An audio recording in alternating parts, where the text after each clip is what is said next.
Legend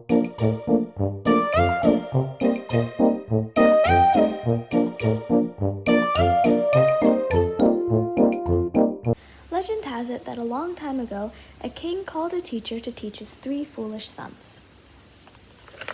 The teacher decided to teach the sons using a bunch of stories, and those stories all together are called Panchatantra. Today, we're going to read one of those stories, called The 2 Crows and the Black Snake.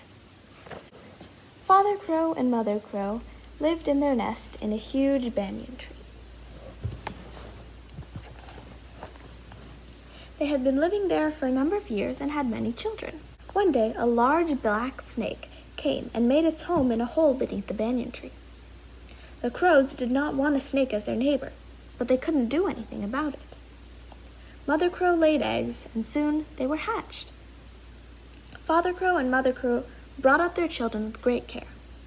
One day, the crows went out in search of food. The snake crawled up the tree and ate the young crows. When Father Crow and Mother Crow returned, they were shocked to find that their little ones were gone. They did not know what had happened to them.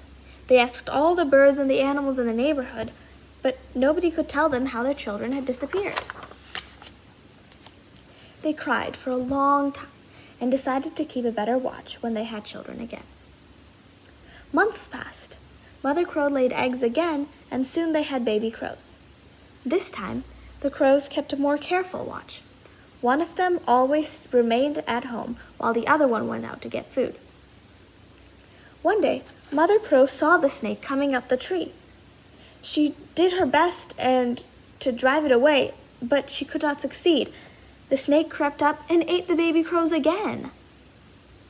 Mother Crow cried and cried. Many other crows joined her, and all of them cried and tried to attack the snake. The snake went into its hole before they could harm him. Father Crow returned. He was very sad when he heard of the fate of the little crows. He tried to console Mother Crow, who was heartbroken. Between sobs, she said, "We must leave this place, and so long as that black snake lives here, we are not safe.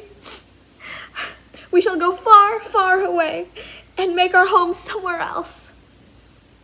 Father Crow was unhappy. "We have been staying here for many years. It will be sad indeed to leave our home." "If so," said Mother Crow, "who will protect us from this wicked black snake?" Father Crow replied, "We will have to find some way to drive away the snake. We have our friend, the old fox. He is intelligent. Let us go and consult him." Mother Crow agreed. They went to the fox and told him everything. "Help us!" they cried. "Save us from the snake, or we will have to leave our home and go away."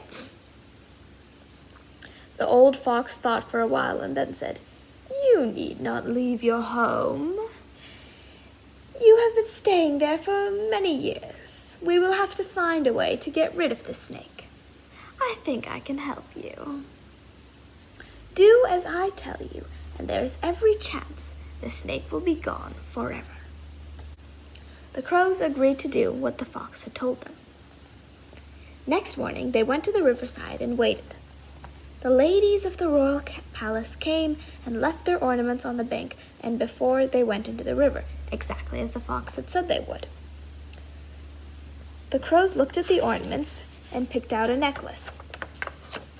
Then they took it and flew away as fast as they could, crying out as loudly as they could.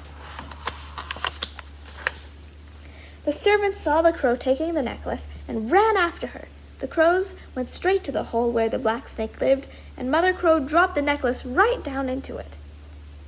The servants tried to take out the necklace with a long stick. The snake got angry and came out of the hole. Then, when the servants saw the snake, they hit it with a stick and scared the snake so that it would never come back again. Mother Crow and Father Crow were very happy that the snake was gone, and they were grateful to the old fox. The end. Now, I'm going to show you how to make a pretend snake out of bubbles. Okay, Now I'm going to teach you how to make a snake out of bubbles. You'll need a cup or bottle, some form of cloth, generally a sock, along with tape and scissors. To make the bubbles, you'll be using dish soap, water, and food color. The first thing to do is cut off the bottom of the bottle or cup that you're going to use. Cut it off so that you can see all the way through. Next, you're going to put the sock or cloth on the edge of your bottle. This is what's going to make the bubbles, by the air and dish soap going through it. You want your sock to be tight against the bottom of your bottle, so that it looks kind of like a drum. Finally, and you might not need this step, you tape around the edge of your sock so that everything is nice and tight. If your bottle is big enough and your sock is small enough, you might not need to do this step at all. Now we're going to make the bubble solution. First, take a little bit of water, not too much, and then take some dish soap. Add it to the water. Make sure you have plenty of dish soap or the bubbles won't form. Don't forget to stir. After all of that's done, you'll be ready to make your snake bubbles. Okay, and now comes the fun part. So now you can dye your bubbles whatever color you want. So I'm going to do this one blue and green, just because.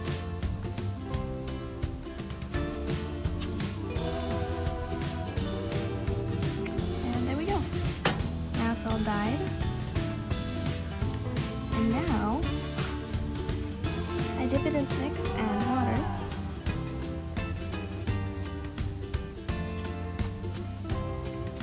And I make the snake.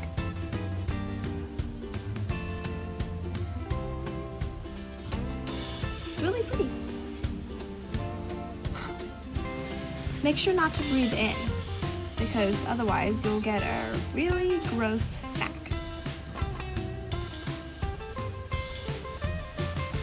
Have fun! I hope you enjoyed reading the book and making the craft.